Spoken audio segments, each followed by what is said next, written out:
Test 1. You will hear a number of different recordings, and you will have to answer questions on what you hear. There will be time for you to read the instructions and questions, and you will have a chance to check your work. All the recordings will be played once only. The test is in 4 sections. At the end of the test, you will be given 10 minutes to transfer your answers to an answer sheet. Now turn to Section 1. Section 1. You will hear a conversation between a printing company employee and a customer. First, you have some time to look at questions 1 to 5.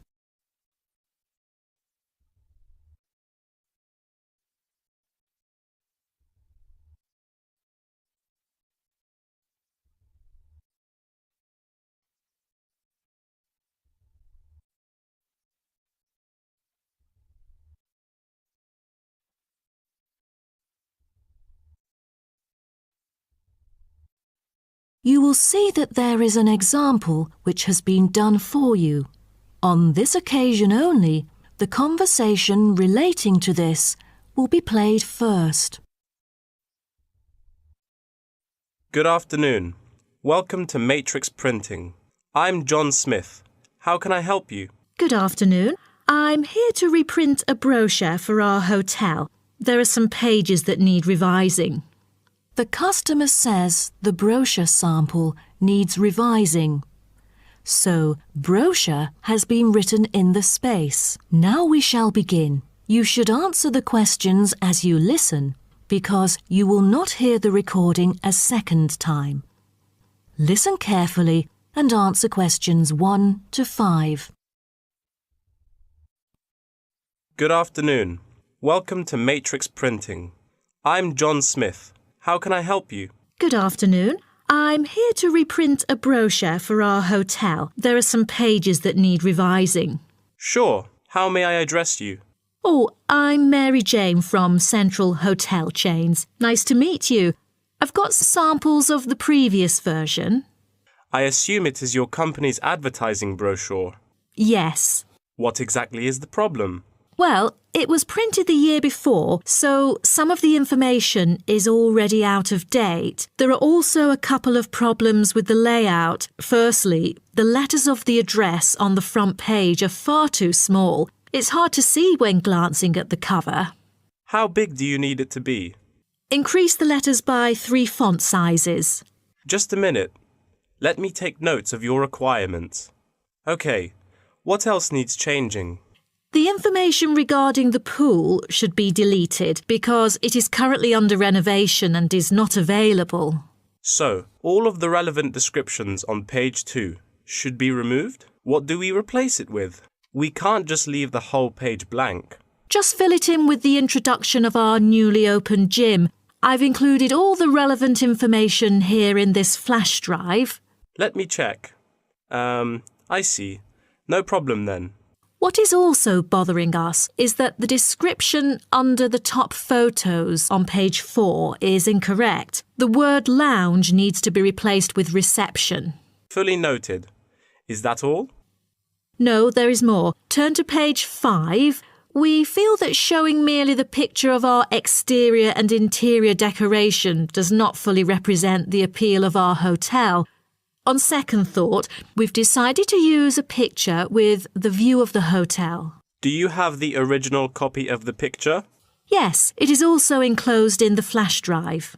Okay, we'll re-edit the whole layout of the photos. Great. Before you hear the rest of the conversation, you have some time to look at questions 6 to 10.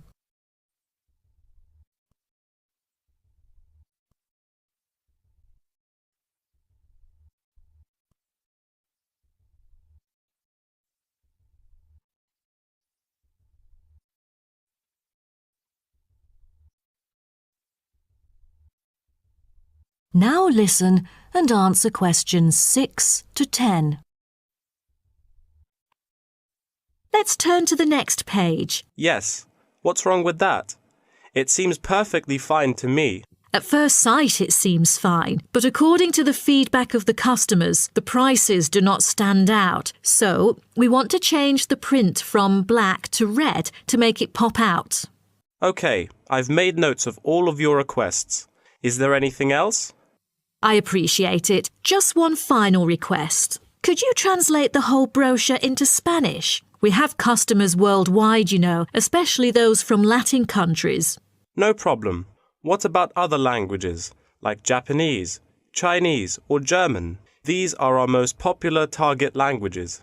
I have to ask the manager about the Chinese version. There's been a surging number of Chinese clients during recent years. However, we don't need German or Japanese translations, as we currently don't have many customers from those two countries. Sure.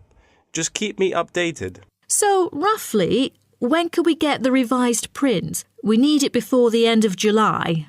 It's late June now. Roughly, it'll take 3 weeks to re-edit. So it will definitely be ready before the deadline. Great.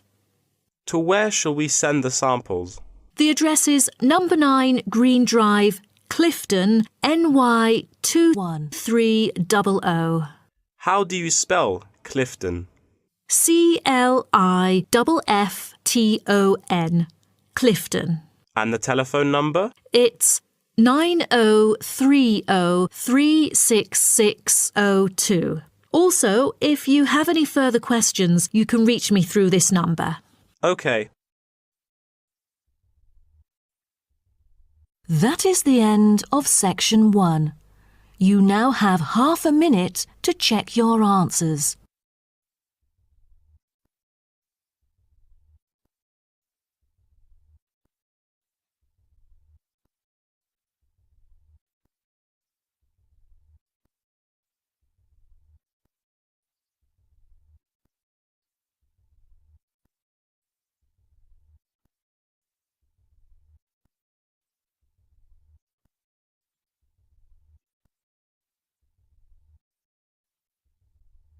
Now turn to section 2.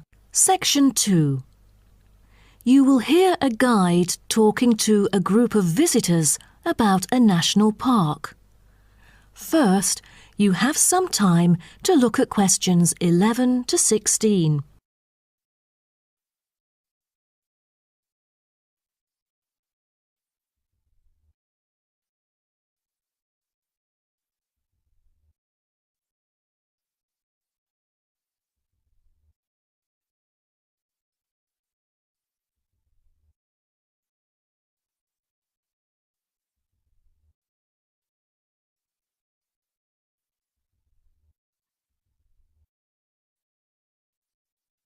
Now listen carefully and answer questions 11 to 16.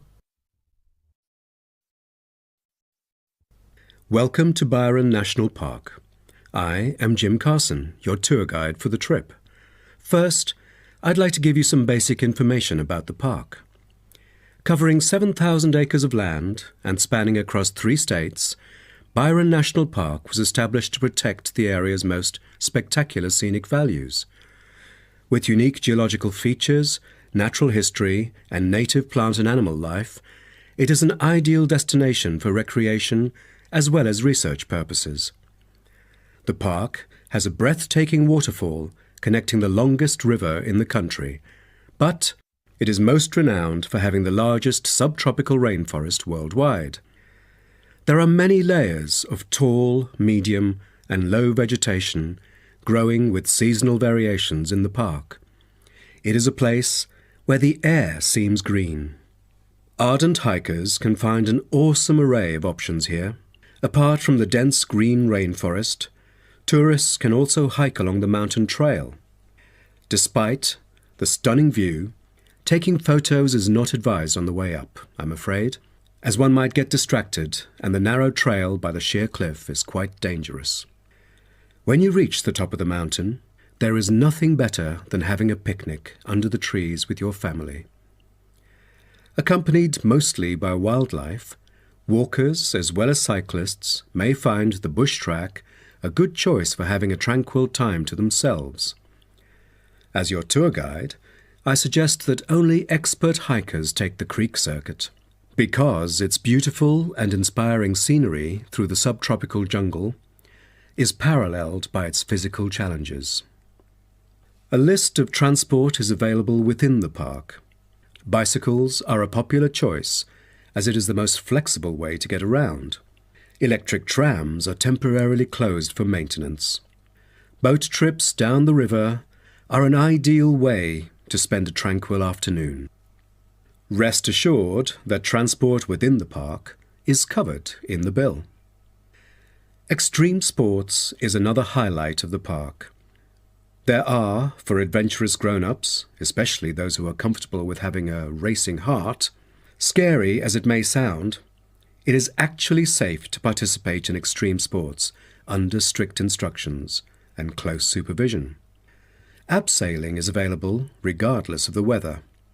It is a fun way to overcome fear of heights, gain new skills, and get an adrenaline rush. Bungee jumping and paragliding are also available, except for during the summer. At this point, you might worry about meals here. Well, even though there is only one restaurant in the park at the moment, the variety of dishes is astonishing. There are 2 meals included in the price. Just get your meal ticket at the reception before dining. Also, there is no need to make reservations or worry about availability, since there are plenty of tables.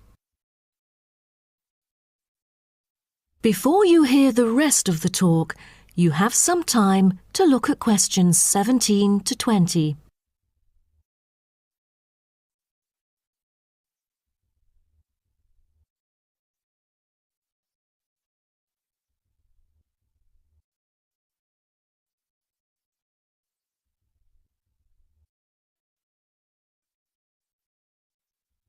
Now listen and answer questions 17 to 20. During your stay here, you might want to know what there is to do. Let's turn to the plan so I can familiarize you with the layout of the park. Most tourists would choose to stay in our guest house, located in the southeast corner. It features 63 tastefully appointed guest rooms, many of which offer spectacular views of the park. You'll find a home away from home at our guest house. But for those who want to experience the natural beauty up close, there is also a campsite. When you get out of the guest house, go straight ahead, turn right at the end of the road. To your left, there is a campsite amongst the trees where you could spend a night under the stars together with owls and chipmunks. If you look at the top left of the plan, you will notice a picnic area. You can either bring your own food, or we can deliver food to you. Barbecue is an option. The business centre is situated directly opposite the picnic area. It provides flexible, fully serviced offices, conferencing suites, meeting rooms, and is equipped with the latest multimedia facilities. Wired, as well as wireless, high-speed internet is available within the entire premises. The centre is designed to cater to both individual travellers and corporate groups. Visitors can also go to the museum, which holds a vast collection that exhibits local history and a natural habitat. You start from the guest house, just turn left at the first conjunction, then walk past the tea house, turn right. You'll see the museum after making the third right. Have you found it? Pretty easy, right? To spend a delightful afternoon with a book and a fresh cup of coffee, you can go to the only cafe in the park. From the guest house, you go straight, then take the second right, and you'll see the cafe right in front of you. You might want to check out our all-season tennis court, which offers instruction for all ages and skill levels. It is located right opposite the cafe. That is the end of section 2. You now have half a minute to check your answers.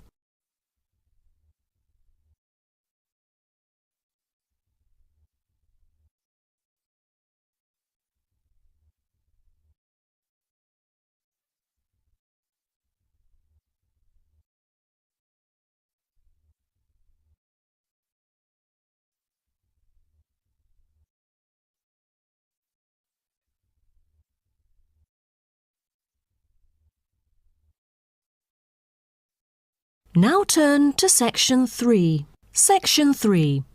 You will hear two students called Helen and Paul talking to their tutor about a nursing course. First, you have some time to look at questions 21 to 24.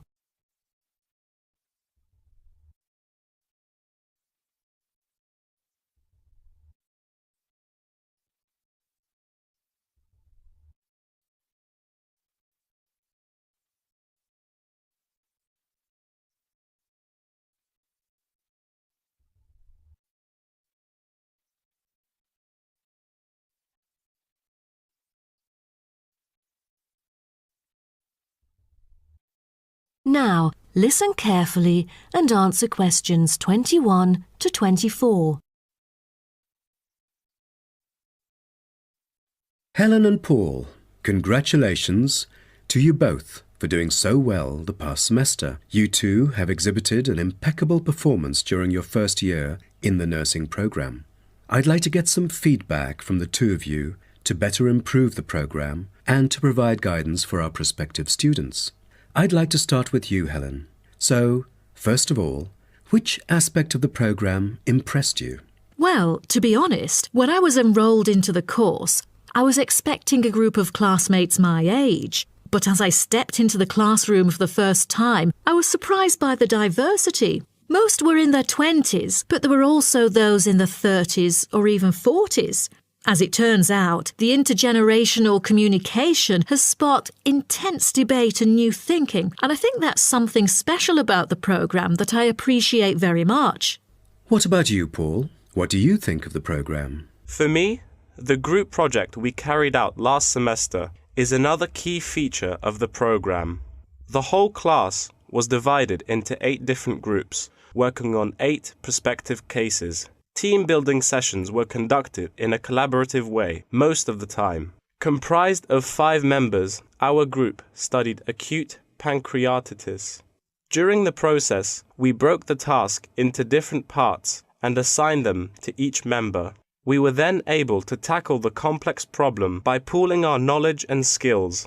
More importantly, stronger links were established between the group members. Because of the project, we've all become good friends. That's true. According to graduates, group projects prepare them for the work world in which teamwork and collaboration are increasingly the norm. So tell me, Paul, what else do you like about the program? I want to be a registered nurse working in a public hospital after graduation. So the internship provided is a valuable opportunity for clinical practice in a supportive learning atmosphere. However, I was amazed by the amount of written assignments since I thought the course should have focused more on practice-oriented learning. Well, I have to disagree with you, Paul. The essays demonstrate your understanding of the course. For me, writing essays is a process that involves critical thinking, which challenges me to develop my points more thoroughly. I thus managed to gain a diversity of perspectives. The program is designed to deliver basic and advanced theoretical knowledge of core concepts, including healthcare systems concepts, together with practicum or clinical practice experience to bridge the classroom content to the practice setting. So, I'm afraid written work is unavoidable. Also this year, we've added a module of law. How do you feel about that? At first, we felt that learning law is kind of redundant and too time-consuming. After a few sessions, we realised that it is necessary in dealing with future medical disputes. Before you hear the rest of the talk, you have some time to look at questions 25 to 30.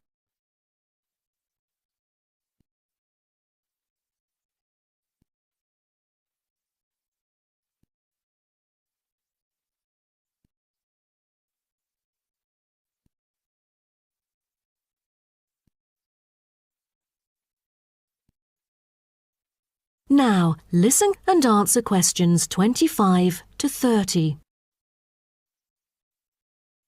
Do you have any suggestions for prospective students?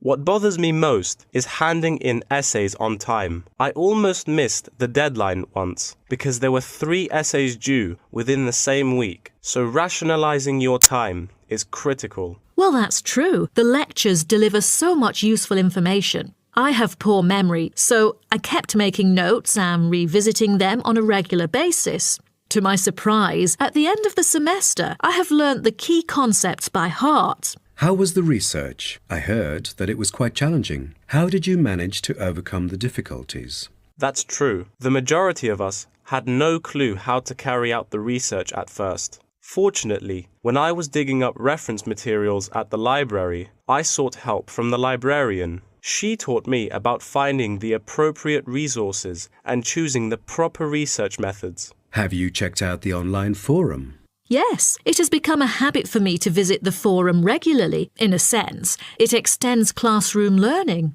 It is where the students post academic problems that they come across and get support from the faculty members. Some of my classmates didn't do so well during the placement tests. I feel that background reading is necessary. Lastly, do you have anything to say to the freshmen? I was really ambitious at first, trying to get straight A's on my transcript. I made tons of notes and worked hard even on the optional assignments to get extra credit. I stressed myself out before having an emotional breakdown. After consulting my advisor, I found it important to set realistic goals. Don't push yourself too hard. It is wise to sort out your priorities. Thank you for coming here today and providing valuable feedback on the program. Have a great summer break. That is the end of Section 3. You now have half a minute to check your answers.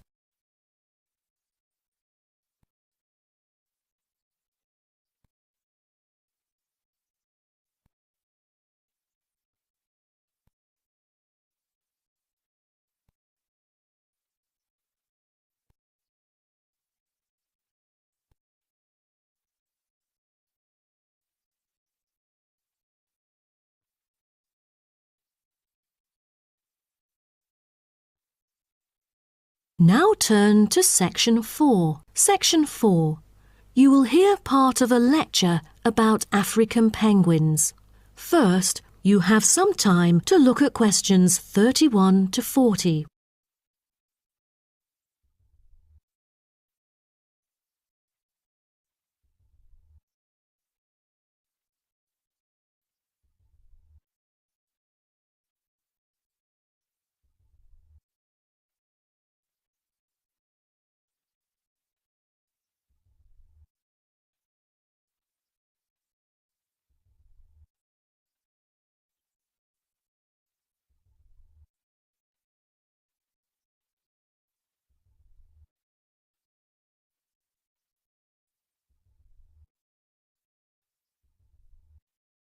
Now, listen carefully and answer questions 31 to 40.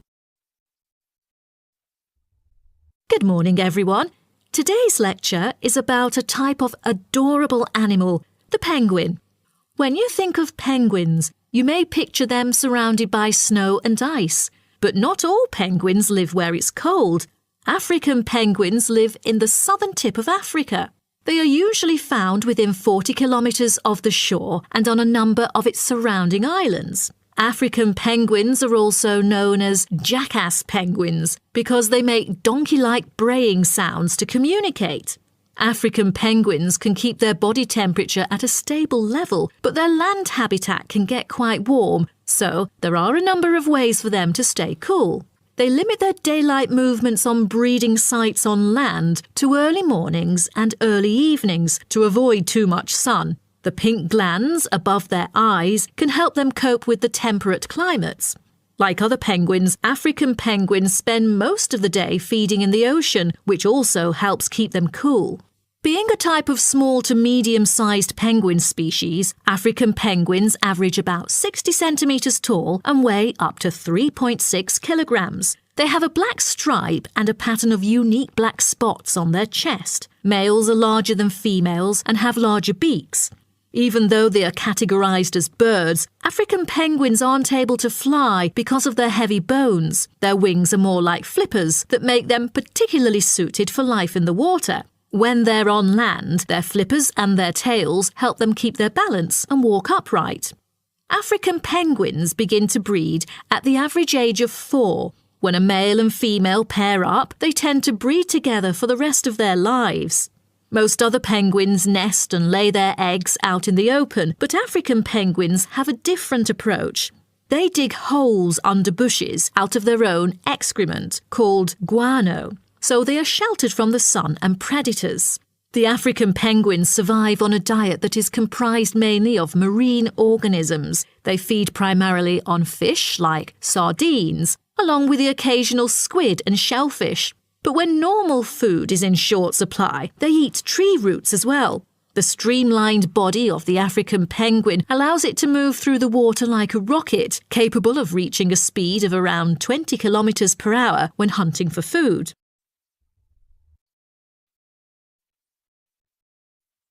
The African penguin's smaller size means that it has many predators both in the water and also on dry land. Their natural predators at sea include seals and sharks. The biggest threat to them on land is not just towards the adult penguins. The penguin chicks are sometimes taken by seagulls into the air and dropped from above.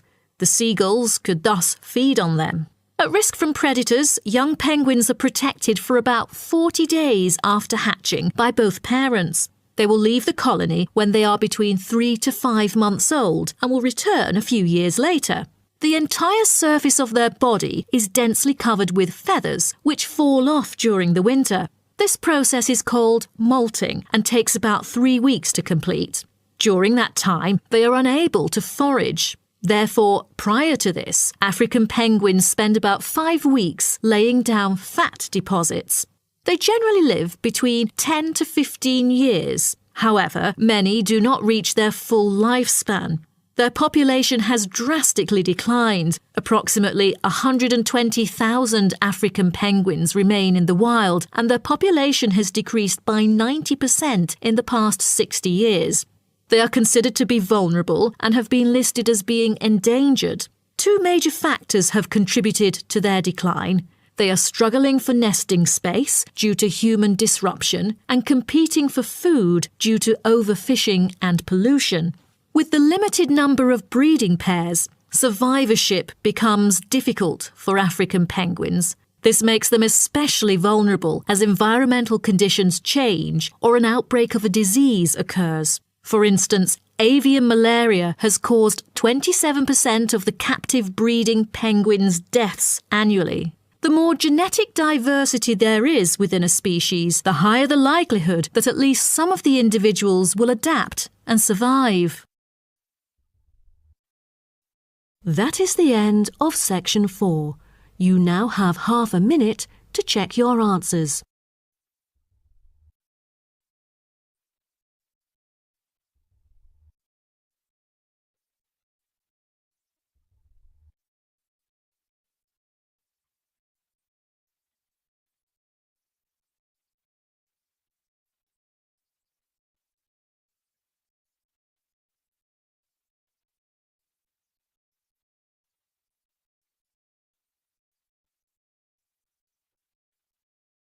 That is the end of the listening test. In the IELTS test, you will now have 10 minutes to transfer your answers to an answer sheet.